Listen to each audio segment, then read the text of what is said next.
ရဲချိုတော်တော်လေးတိုင်အောင်စင်ရှိတယ်လို့ပဲနော်မှန်တယ်ပြောရင်သူ့ပုံကလုံးဝသဘောမကျ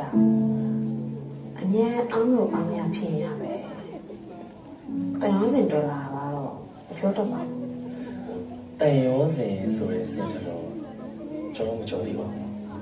ကိုနေတန်တွင်းလို့ရပြီးတော့ဒါအလုပ်ချိန်နော်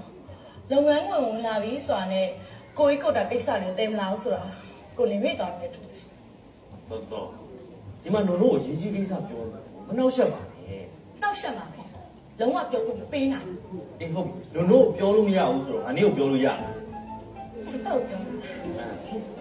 တော့ဆိုတော့ရတာပေါ့ရရင်ပြောမယ်နော်အခုငါလည်းထဲမှာပတ်စံပြက်နေတယ်ငါ့ကိုပတ်စံ3လောက်ချီးကိုပြောမယ်ဆိုတာအဲ့ဒါအေးဘ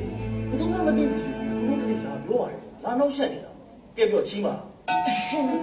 ဟိုချီးရမှာပေါ့ပြီးရောလားဆို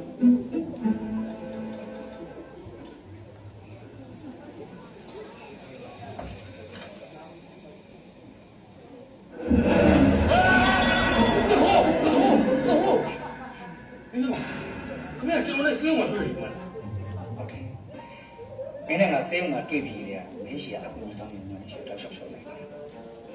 တော့ငါမတန်းတနာရကောင်းတယ်ဝိညာဉ်တော့ဝိညာဉ်ငါလည်းမင်းထိုက်တယ်မင်းထိုက်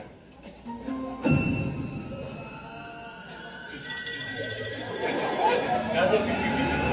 ဗျာမနေကြအလုပ်ချက်ခဲ့ကျွန်တော်မနာပါလေကျွန်တော်အရင်တော့မနာပါတော့မင်းကငါ့ကိုဝိညာဉ်ဆိုမရှိဘူးမင်းမယုံဆိုငါရှုံးတယ်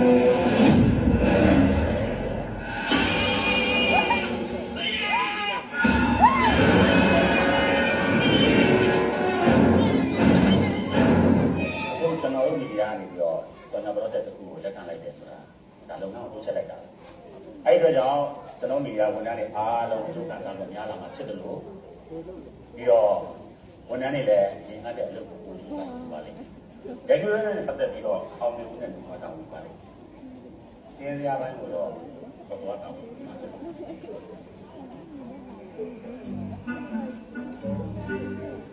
ဒါဝန်ထမ်း